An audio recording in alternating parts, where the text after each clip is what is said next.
وبركاته. ازيكم يا جماعه؟ عاملين ايه؟ يا رب كلكم تكونوا بخير وصحه وسعاده وكل حاجه حلوه يا رب. طبعا انتوا وحشيني قوي قوي، سواء في القناه دي او في القناه التانية، والله وحشيني جدا جدا وربنا اللي يعلم. انا بحبكم وبقدر يعني بعمل على قد ما بقدر ان انا البي لكم كل طلباتكم.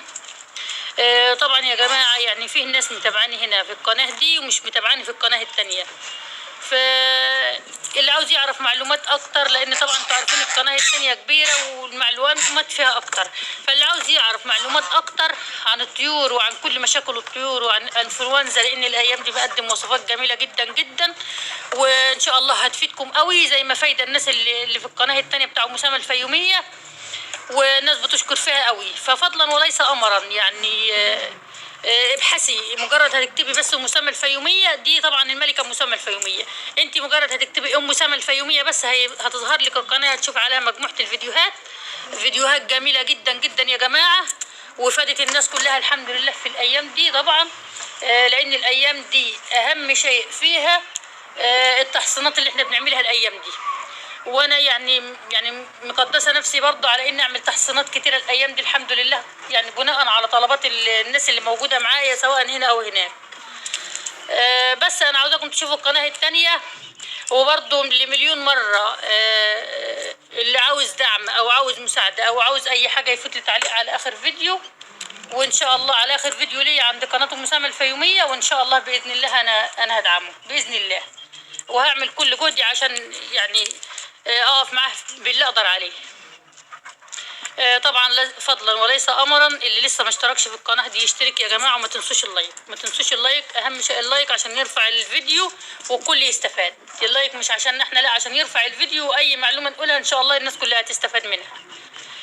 طبعا النهارده يا جماعه انا معايا الوصفه بتاعتي الحلوه الجميله اللي انا بستعملها، الخلطه اللي انا بستعملها، اولا مش بتضر الطيور في الايام اللي احنا فيها دي، ثانيا بترفع مناعة الطيور جدا جدا، ثالثا يا جماعة بتخلي البط والفراخ والوز واي حاجة في الدنيا بتخليها تبوظ بسرعة، لان الثلاث مكونات دولة اللي معايا بيكملوا بعضهم، هم دولة اللي بيكملوا بعضهم، يعني مفيش اي بديل، يعني مفيش اي بديل ان شاء الله غيرهم باذن الله. طبعا انا هوريكم يا جماعه، اول حاجه احنا معانا هي هنا العيش يا جماعه اهو، ده عيش ناشف، انا طبعا باجي من بالليل وانشفه، افتح على الشباك احطه في مكان كده يعني، او اخليه في الشمس وكده، ما تقولوش عادي مفيش مشكله يا جماعه، معفن مش هيعمل للطيور اي حاجه، كله بيتفرم وكله يبقى حلو. يمكن بس الرغيف ده هو اللي عامل شويه، انا ممكن استغنى عنه واحوشه عشان خاطر برضه ما يضرش معدة الطيور، بس لو كان جوز الرغيف هلزقوا على بعض كده اكيد هيعفن من جوه. فانا طبعا بنشفه يا جماعه، مش بحطه في التلاجة، ده بنشفه، ده اللي هيزود البيض عند الفراخ او عند البط او عند الوز، ده بنشفه، انشفه جامد يعني يومين 3، وارجع ادقه باي حاجه، يعني اي حاجه موجوده عندك، مثلا ايد الهون دي انا بدق كده زي ما هو كده مكانه، بدقه في ايد الهون لحد ما يبقى طحين قوي، وارجع اخلطه مع المكون التاني برضو. معانا برضو يا جماعه المكون السحري الجميل جدا جدا دي يا جماعه، السرس ده يا جماعه مش قادره اقول لكم، هو بيعمل للطيور ايه ولا للبط ايه، بس يا جماعه يعني تحذير، محدش يحطه للبط، الا لما يكمل شهرين، ما تحطوش البط الا لما يكمل شهرين، احنا بنحطه للبط عشان خاطر يبيض وللفراخ عشان خاطر يبيض. هتقولي لي طيب يا مسامة، طب ليه هتحطه بعد شهرين وليه عشان خاطر يبيض، وليه مش عارفه ايه؟ ده يا جماعه ده بيسيح الدهون، السرس ده بيسيح الدهون، بيسيح اي دهون موجوده في الفراخ او البط او اي حاجه في المخرج طبعا بتاعها وفي المكان اللي هي بتبيض منه، فبذلك يعني بتبص تلاقي الفرخه خفت من ورا والدهون بتاعتها خفت من ورا، فالفرخه بتبتدي بقى الحاجه اللي هي كانت سداها ان هي تبيض او كانت معوقاها او كانت مخليه العنقود كسلان، دي ساحت، فهتبتدي بقى البيض الفرخه ما شاء الله عنقودها يسخن وكده والدهون تسيح، وتبتدي بقى ميبقاش في اي مشكله ان الفراخ او البط او الوز او اي حاجه تبتدي تبيض، للارنب للوز لاي حاجه. انا لسه ما سبتش الطيور دلوقتي، انا هسيبها قدامكم وهحط لهم الاكل ده وطبعا يا جماعه الحاجه برضو اللي احنا ما نقدرش نستغنى عنها دي القمح اللي انا بستعملها على طول لكل طيوري. القمح ده احنا كلنا عارفين ان القمح ده المكون الوحيد اللي بيسخن العنقود احسن من العلف. احنا طبعا في فتره الطيور يا جماعه ما هي كبيره مش هنحط علف كتير، مش هنكتر. عايزه تحطي براحتك، حطي حاجه بسيطه، ولا هكتر برضو في السرس عشان ما يخففش البط قوي. انا اللي اقدر اكتر عليه بس هكتر القمح والعيش، هو القمح والعيش بس هكتر عليه، بس السرس هحط بسيط، والبتاع لو حطيتي علف تحط بسيط او مش مشكله العلف. اهم شيء عندنا العيش الناشف يا جماعه والقمح والسرس، ده جميل قوي قوي. وجربيه جربيه بس لمده اسبوع او 10 ايام وهتلاقي نتائج هايله جدا جدا، وهتلاقي الطيور بتحكوا. ويا ريت يكون موجود عندك برضو رده خشنه، انا والله مش موجود عندي الرده الخشنه. لو موجود عندك الرده الخشنه استعمليها، لان الرده الخشنه برضو جميله قوي قوي. وانتوا كنتوا بتشوفي البط بتاعي على طول، الناس التانية اللي في القناه التانية كانت بتشوف البط على طول ما يكملش الاسبوع ويبيض بسم الله ما شاء الله، ويطلع ويرقد ويرجع يبيض تاني ما شاء الله. فطبعا يا جماعه الحاجات دي حلوه جدا جدا للوز، وحلوه للارانب. انا سايباها الارانب وهم على الارانب برضو ما شاء الله بياكلوا فيه. وهطلع الطيور دلوقتي. انا كل اللي هعمله بس العيش هيبقى كده، مش هتحتاجي انت بقى تروحي تدشي عند الدشاشه، مش هتحتاجي تعملي لا كسريه بايد هون باي حجرايه باي حاجه. انا هكسر بقى شويه من العيش ده اللي اقدر عليه، وهطلع الطيور تاكله دلوقتي. ما شاء الله الطيور هتبقى واخده عليه تاكله جامد، وهنشوف ان شاء الله احنا هنقول ايه ولا نعمل ايه.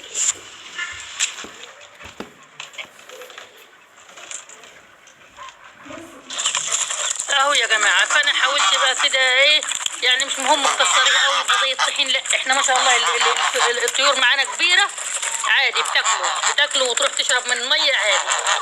وخصوصا اللوز يا جماعه، اللوز مفيد جدا. العيش الناشف مش الطري، العيش الناشف مفيد جدا جدا للوز. الناس بقى عليات الايام الناس دي بتشكي من الوز يا جماعه ما شاء الله. يا جماعه اللي شافها وزتها خفيفه برضو ما تقولش لا ده هي خفيفه مش هتبيض مش عارفه ايه معرفش ايه، لا لازم تراقبي الوزه كل يومين 3 راقبيها، شوفيها بتبيض ولا لا، شوفيها ممكن تكون بتبيض والفراخ عندك بتاكلها بتكون اي حاجه، فانت راقبيها. يعني انا كان عندي بطتين هم كل يوم يبيضوا، اهي البطه دي كانت بتبيض وما زال عليها البيضه لحد دلوقتي. يعني الفراخ اللي كنت جايباها اللي صورتها معاكم كتير وصورتها على القناه الثانيه كتير، دي طبعا دمرت لكل البيض بتاع الطيور، اللي هي الفراخ ام ربع جنيه اللي كنت مربيها معاكم، فراخ الهجين دي. طبعا انا اكتشفت كده بالصدفه، كانوا بياكلوا وانا قاعده قدامهم، فمسكت بطتين لقيتهم عليهم البيضه، جيت ثاني يوم ما لقيتش طبعا البيض. فطبعا لقيت الفرخه بتاكل فيهم، عرفت كده ان هم الفراخ دول اللي كانوا بياكلوا البيض. فانت لاحظي طيورك ولاحظي فراخك وشوفي، ممكن تكون الفراخ بتاعتك بتاكل. لو اللي حسيتي ولقيتي انها بتاكل فعلا البيض بتاعك بالليل كده زي ما انا قاعده انا كده قبل المغرب، شايفين الجو عامل ازاي اهو. الجو ساقع جدا طبعا وانا قاعده والله بصور لكم. زي ما انت قاعده كده زي ما انا قاعده وحاطه لهم الاكل كده، اقعدي لاحظي طيورك وشوفيها. امسكي البط كده قدامك، امسكي البط جسيه من بالليل اللي لقيت عليه البيض، وصبحت الصبح ما لقيتش البيض يبقى حاجه بتاكل، الفراخ بتاكله، فيران عندك بتاكله، المهم انك تحسي ان الطيور بتاعتك. وطبعا يا جماعه انا كنت عامله وصفه امبارح دمار دمار دمار، انا عامله وصفتنا على القناه الثانيه بتاع ام سما الفيوميه، وصفه للحمام ووصفه للحاجه ما تخطرش على بالك. للحمام هتخلي انتاج الحمام يزيد بطريقه كبيره. وحاجه ثانيه العلاج الانفلونزا ما شاء الله جابت نتائج رهيبه، والناس الحمد لله اليوم كله تتصل بي وتقول لي يعني كنت مخبيه عننا الوصفه دي فين. هي وصفه بسيطه من عند العطار مش هتكلفك 5 جنيه، بل هتخلي طيورك كلها ما شاء الله ما فهمش اي حاجه. يعني كانت عندي والله الفرخه دي ما عنديش الا الفرخه البلدي دي كانت تعبانه امبارح ما شاء الله، خدت من الوصفه مره واحده وخلاص على كده، ما بقتش فيها اي حاجه تانية.